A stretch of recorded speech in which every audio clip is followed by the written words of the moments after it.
Só o amor sabe dar e saber. Vivo pra te amar. Só o amor sabe dar e darei.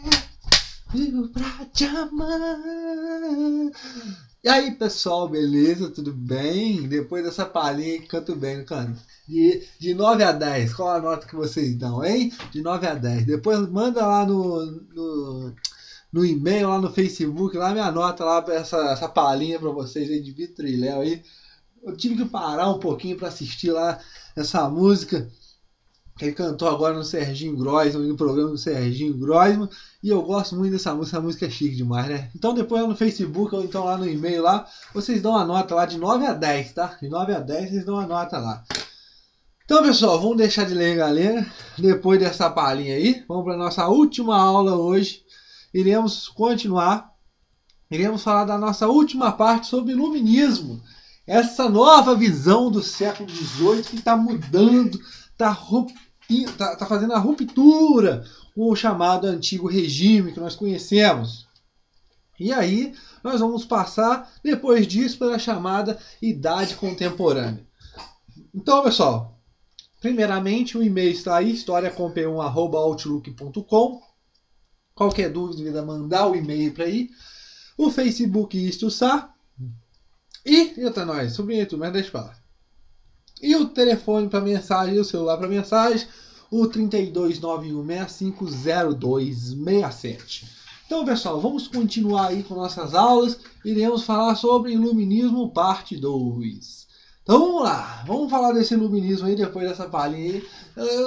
Vocês ficaram doidos, né? Vocês falam assim, meu Deus do céu, esse cara além de professor de história, esse cara ainda cantou ainda, gente. Meu Deus do céu, o que esse cara tem mais na manga ainda? Ele deve ser mais alguma coisa. Eu não vou falar que eu sou mais não, mas deixa aí depois pra vocês descobrirem aí com minhas... Eu sou um canivete suíço, tá? Eu sou 1001 utilidades. É isso aí. Então tá aqui, ó, professor Audrey, o nosso curso de história completa para concurso e vestibular, o nosso CHC. Vamos lá então. Iluminismo. O que nós iremos observar sobre o iluminismo? Já falamos anteriormente de Voltaire, muito importante. Já falamos o que ele tem em mente. E agora iremos falar de um movimento chamado de enciclopedismo. Esse movimento enciclopedismo, pessoal, o que nós temos que observar aqui? Não pode esquecer que além de um livro, é um movimento. Ou seja, não é só um conjunto de conhecimentos, mas encadernados num livro como esse aqui, normal aqui, entendeu? Mas é o que? É um movimento, uma nova forma de você levar o conhecimento para a sociedade. O enciclopedismo, pessoal, a enciclopédia na íntegra, ela vai como substituir o local da Bíblia como era antigamente. Em cada casa você tem uma Bíblia onde você levaria suas dúvidas sobre o mundo e tudo mais, estaria dentro da Bíblia. Agora, com o movimento da enciclopédia, você tendo uma enciclopédia em casa, a sua dúvida que surgir, você pode ir lá, folhear lá e consultar. Tranquilo, pessoal? Beleza? Além de um livro normal, encapadinho e tudo mais, é um movimento iluminista. Tranquilo, pessoal? Beleza? E é muito importante para a época. Não é só um dicionário do conhecimento, mas um agrupamento compreensível do saber, conectado à máxima exatidão possível. Então, como eu já falei para vocês, a enciclopédia, ela não é só um livro, não é só um dicionário de conhecimento. Eu vou pegar ali qual que é. Eu vou pesquisar sobre botânica. Eu vou falar sobre... Não, vamos falar sobre... Oh, meu Deus do céu, esqueci agora, gente. Estava na mente aqui agora, estava na ponta da língua, esqueci. Eita nós, hein? genética. Vamos falar lá sobre Darwin, né? As suas casas das ervilhas lá, né? Se apaixona pelas ervilhas e tudo mais, sobre as suas experiências lá, sobre o que ele falava, o que? Biologia que você estuda, a origem da vida, a evolução, né? Então, ele não seria apenas para você saber quem que era Darwin, mas sim para conectar o saber no máximo exatidão possível. Não seria uma coisa muito complexa, não seria especificando, isso aqui é uma célula, aqui você tem a mitocôndria, as mitocôndrias, você não tem sei lá o que faz a usina de energia, né? Aqueles negócios tudo lá. Não seria uma coisa muito complexa, seria uma coisa mais superficial. Tranquilo, pessoal? Beleza? É um conjunto de conhecimentos e de divulgação.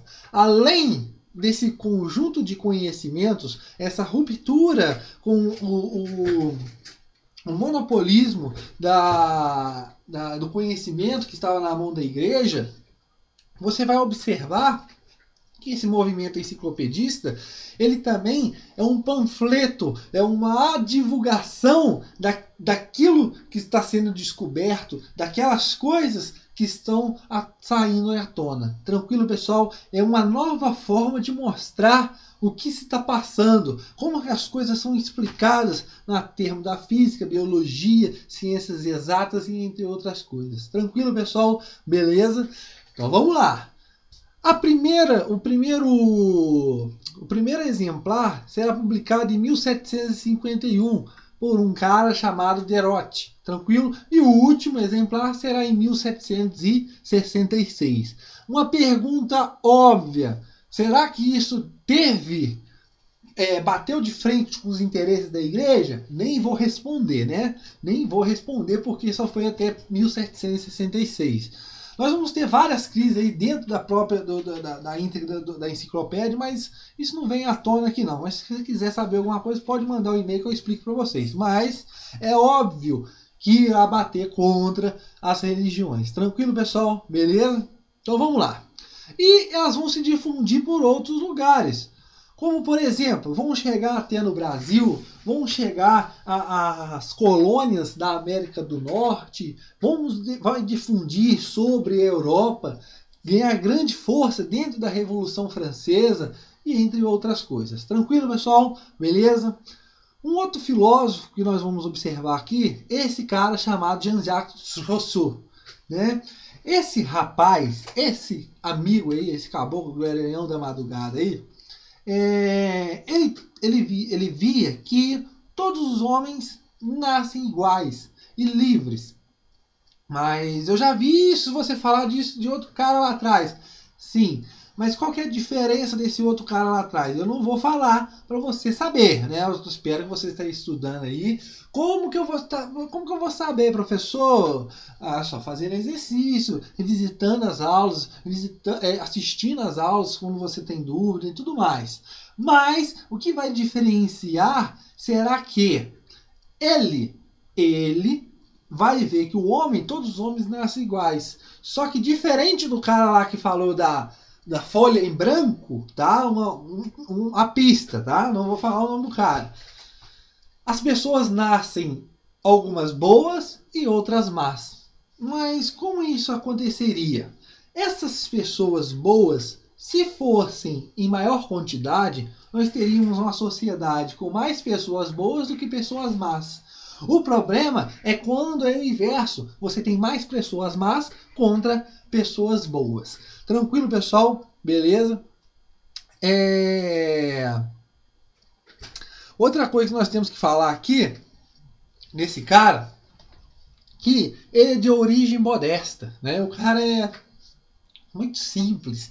E ele era contrário ao luxo. O cara tinha horror ao luxo. Não tem problema não, eu já sublinhei tudo de novo. Oh, meu Deus do céu. A tese da reforma da sociedade corrompida. Ou seja, ele fala que o povo, ele nasce de um jeito e com o passar do tempo ele será corrompido. Uma das suas obras que ele vai observar aqui, pessoal, é o chamado, deixa eu ver se eu pus aqui, eu não sei se eu pus. Não pus. Essa tese da reforma da sociedade corrompida, a política, ideia da soberania do povo. Ou seja, a política ela não estaria em poder do Estado, mas sim no poder do geral. Ou seja, o que ele fala da vontade geral de todos. Tranquilo? E acusa a propriedade privada de destruir a liberdade social. Um dos exemplos que ele dá, se eu não me engano, é dele comparar com comunidades indígenas da América, que elas não têm propriedade privada. E, ao contrário da nossa sociedade, a propriedade privada, ela como que se fosse um divisor de classes. Ela faria a desigualdade entre essas classes. Ou seja, você teria pessoas mais ricas, outras pessoas mais pobres, pessoas poderosas, pessoas fracas. Essa propriedade é o que ele vê como a destruição dessa liberdade social. Óbvio que nós iremos observar aqui, Rousseau está indo mais para uma ideia o quê? Socialista, a não propriedade privada. Tranquilo, pessoal? E essa produziria a desigualdade entre os homens, como eu já falei. Uma de suas obras muito importante, né, onde ele fala, se eu não me engano, deixa eu lembrar só o nome aqui, que eu esqueci o nome da obra, mas depois eu lembro, tá? Depois eu lembro. Mas o que ele fala? O chamado contrato social. Olha só, pessoal, para combater essa desigualdade que ele fala, que foi introduzida por causa do aparecimento da propriedade privada, os homens deveriam fazer um contrato social. Como assim um contrato social? Olha só, cada indivíduo ele concordaria em se submeter à entidade de uma vontade geral. Quem que seria essa vontade geral? O Estado? Não. Essa vontade geral seria o povo. Esse contrato social seria celebrado entre os indivíduos, aonde você vai observar que todos concordavam a se submeter inteiramente a essa vontade geral. Tranquilo, pessoal? E o que nós vamos observar aqui é que vai prevalecer a vontade da comunidade e não a vontade de cada pessoa, ou seja, a vontade individual. Com isso, nós não teríamos o aparecimento de membros dessas comunidades mais fortes. Tranquilo, pessoal? Essa é uma simples ideia de Rousseau. Tranquilo? Muito importante para vocês observarem para a sua prova. Agora nós vamos falar de alguns descobrimentos, né? Que descobrimento você vai falar? Vários descobrimentos que aconteceram aqui dentro, que houve aqui dentro eu ia falar Vera, né? Essa senhora, a concordância aí.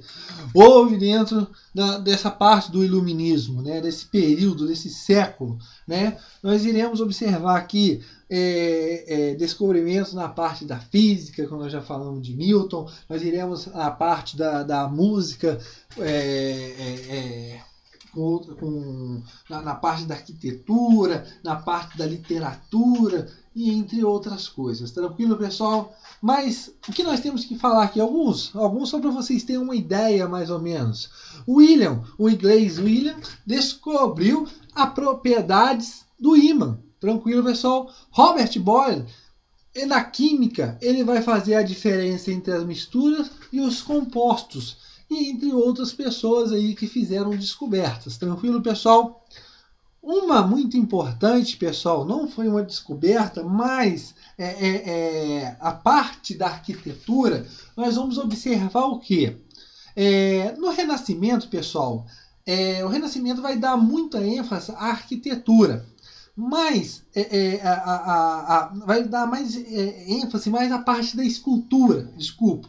Aqui no Iluminismo, a arquitetura e a pintura vão ganhar mais destaque através de estilos, como o Barroco. O Barroco, a característica do Barroco é da grandeza excessiva, a ornamentação extravagante, é aquela coisa mais chamativa, mais rebuscada, mais forte. Tranquilo, pessoal?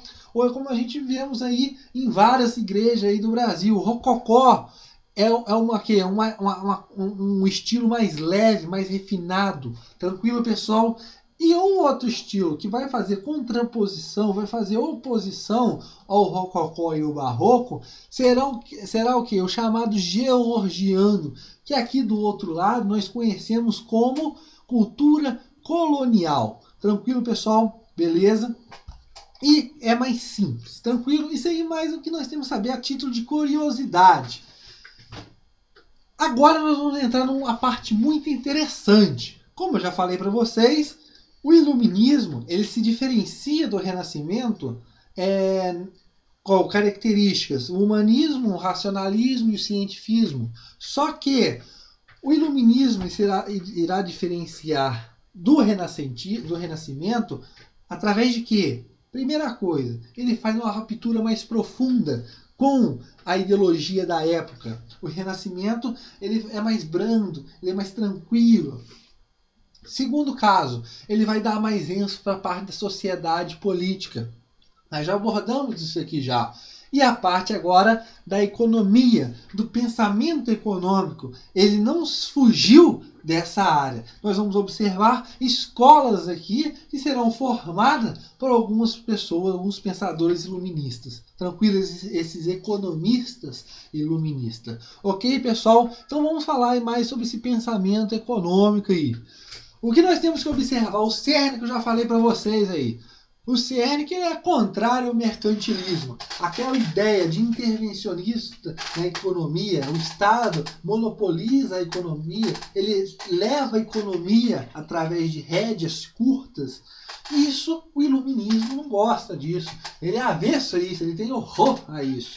E nós vamos observar que o iluminismo vai haver teorias para a liberdade econômica, a formação do livre comércio, coisas que o mercantilismo não adota. Como nós observamos, característica do mercantilismo, os mecanismos de intervenção, ou seja, você dá preferência a mais importações do que dá mais preferência a exportações do que importações. Você cria mecanismo para barrar essas importações, como tarifas alfandegárias e entre outras coisas. Agora não, será um novo modelo, o chamado liberalismo, ou seja, você tem a liberdade econômica, a malevidade da economia, a formação do livre comércio. Tranquilo? Ou seja, da livre procura e da oferta e da procura.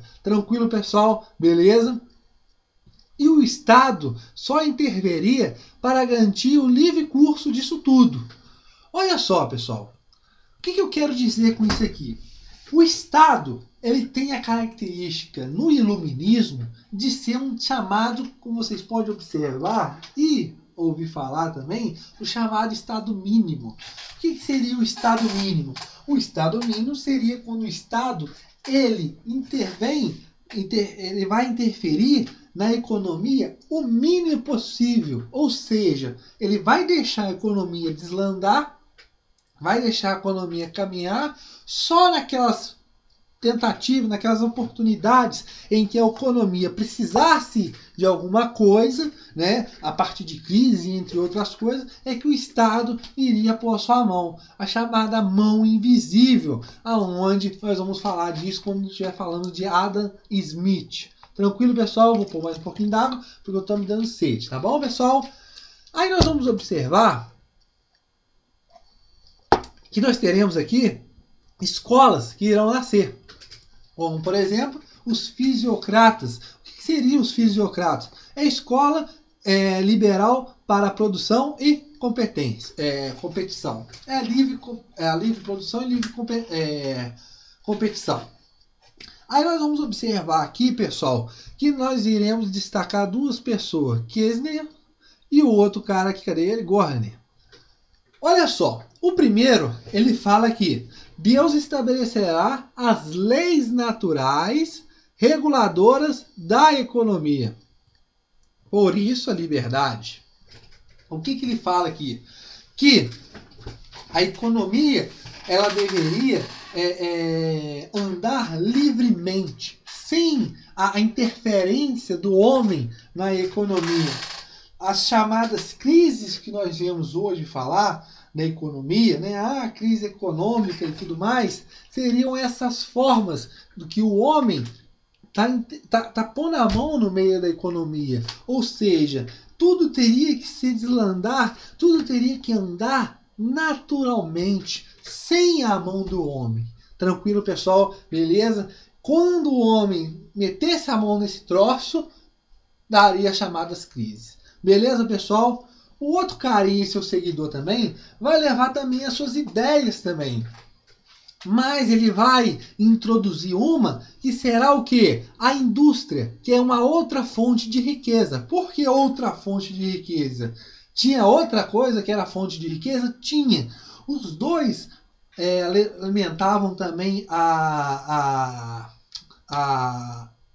fonte da fonte da riqueza, que estaria extraído da onde? Da terra. A terra, cadê ela aqui? A fonte, falavam que a fonte de riqueza está na terra. Isso que os dois falavam. Mas o outro carinha aí, o Görner, ele vai falar ainda mais que a indústria é outra fonte de riqueza. Beleza? Tranquilo, pessoal?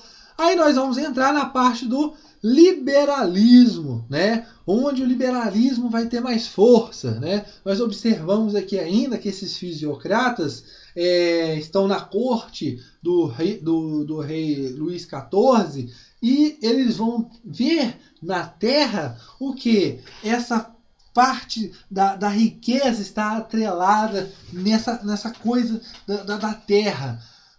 Muito fica bem esquisito porque o mercantilismo ele dá uma ideia disso também. Como nós já observamos, aquele país é mais rico quando ele tem mais riquezas de sua terra. Tranquilo, pessoal? Beleza? Mas um cara muito importante que será o precursor de tudo isso, que será adotado por muitos países, o liberalismo, o chamado Adam Smith, o escocês Adam Smith.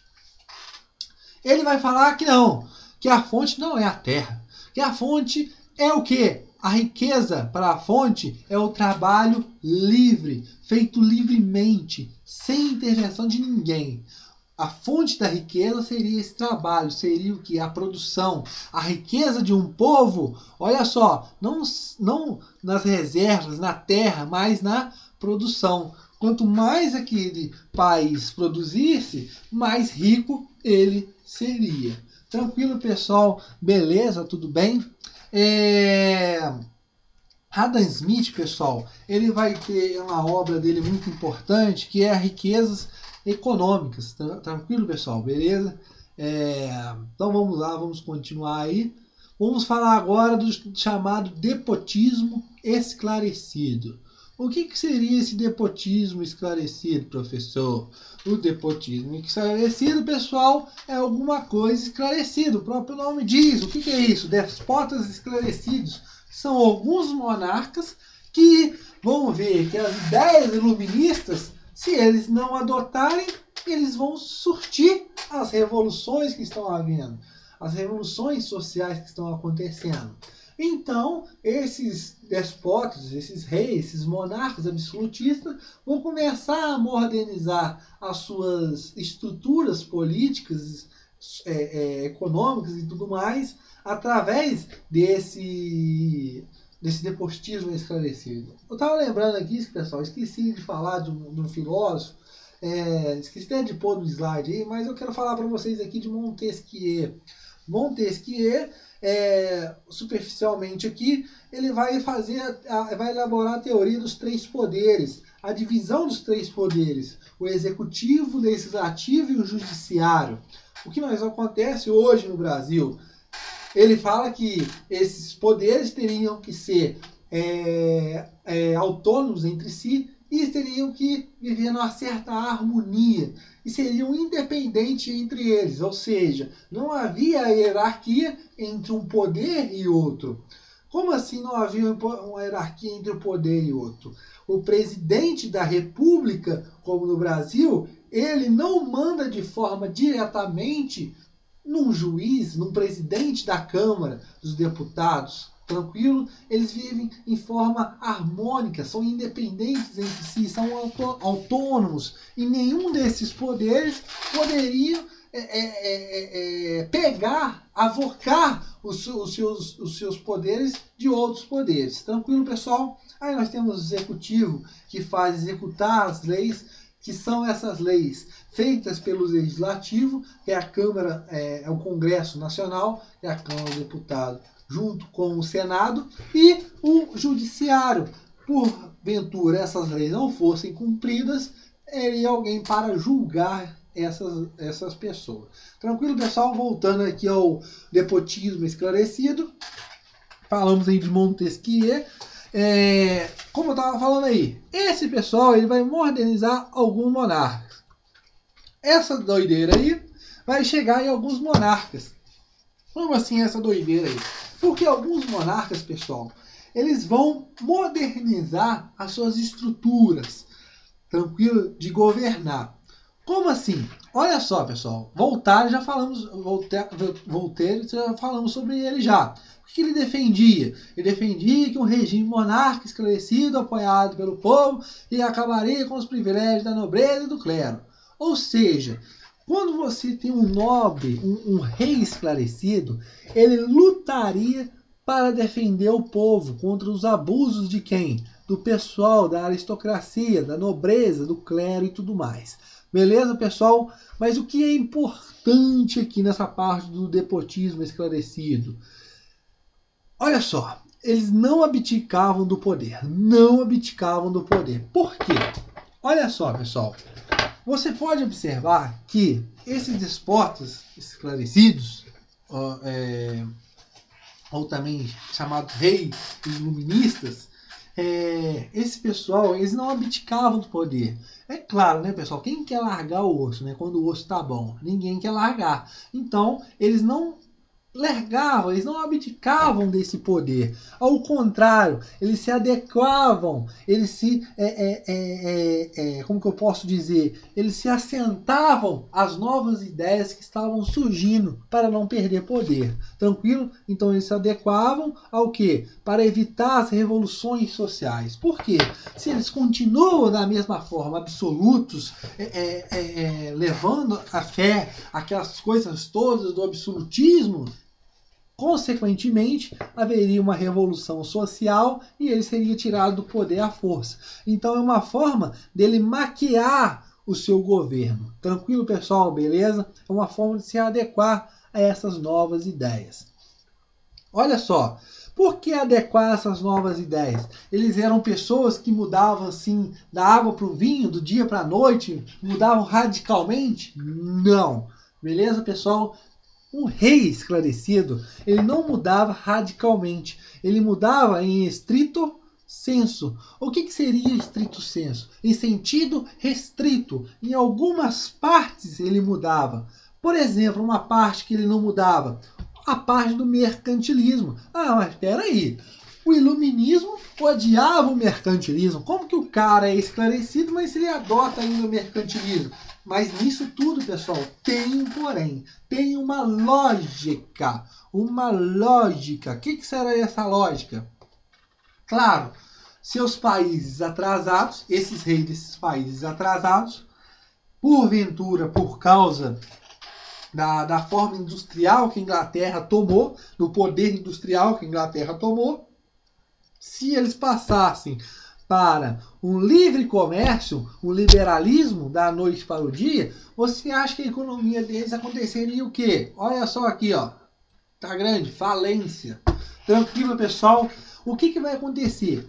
A economia desses reis estava atrasada. A máquina estatal deles, a máquina de produção, estava muito atrasada mesmo. As manufaturas dele, eles não teriam capacidade de concorrer com os países industrializados. Nesse caso aqui, a incrível e linda Inglaterra, a Ilha Britânica. Tranquilo, pessoal?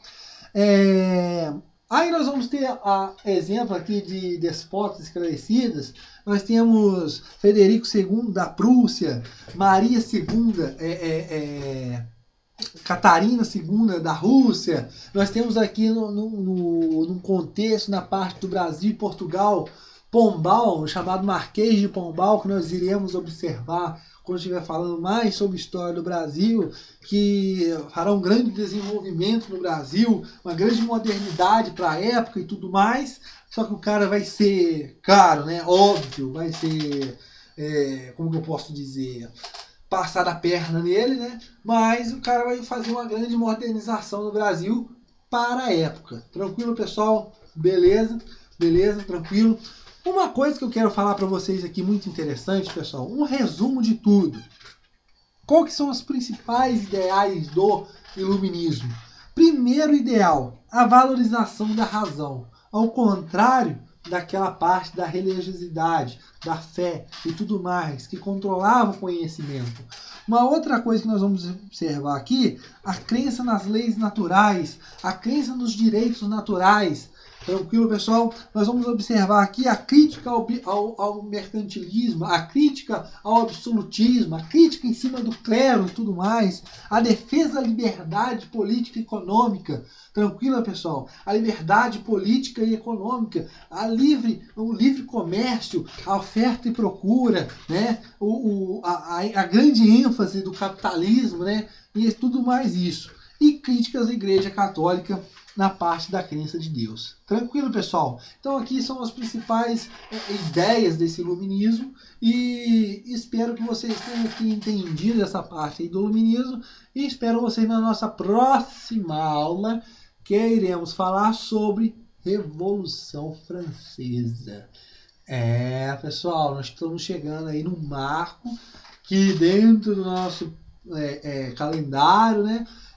Calendário não, né? Nossa linha do tempo é um marco de transição, né? Um marco histórico que passa da Idade Moderna para a Idade Contemporânea. Mas como nós estamos observando aí, a Idade Contemporânea não começa só a partir desse marco, mas essa mudança, essas visões, essas transformações que estão acontecendo lá ainda na Idade Moderna.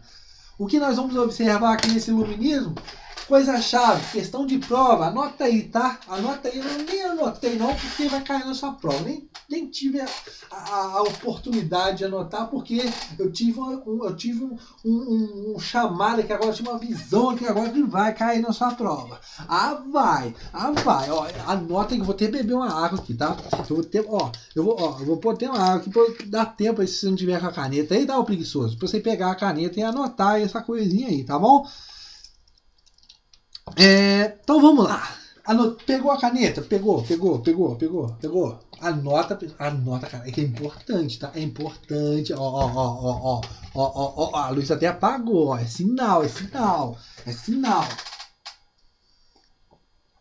tudo que eu falei pra vocês do iluminismo, pessoal.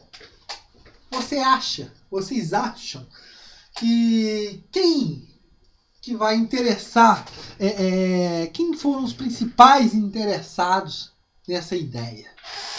Vou dar um tempinho para vocês, tá? E aí? O que vocês acham? Quem foram os principais interessados nisso tudo?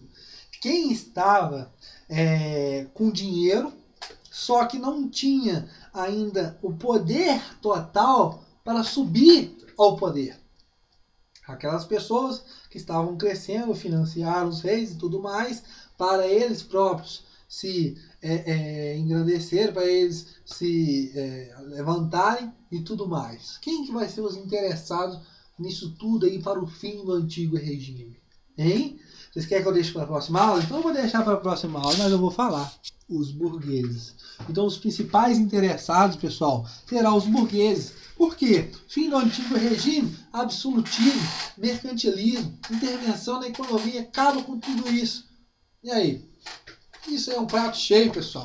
É um prato cheio para as burguesias. Tranquilo, pessoal? Aí nós vamos observar aí as revoluções burguesas e tudo mais. Então, na próxima aula aí, Revolução Francesa. Muito importante para a sua aula aí. E pode deixar que tem um vídeo muito interessante no YouTube aí também, que eu vou passar para vocês. Vou pôr o link aqui, eu não lembro o link, mas depois eu vou procurar lá para vocês assistirem.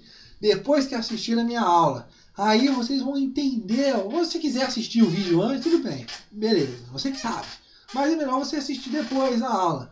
Mas é interessante para você assistir aí, tá bom, pessoal? Então um abraço aí, um documentário muito interessante. Se eu não me engano, é National Story, sei lá quem é. Mas eu vou falar para vocês, eu mando para vocês aí. Beleza? Um abraço para vocês e espero você na nossa próxima aula, porque o nosso curso de História completo para concursos e vestibulares está aí.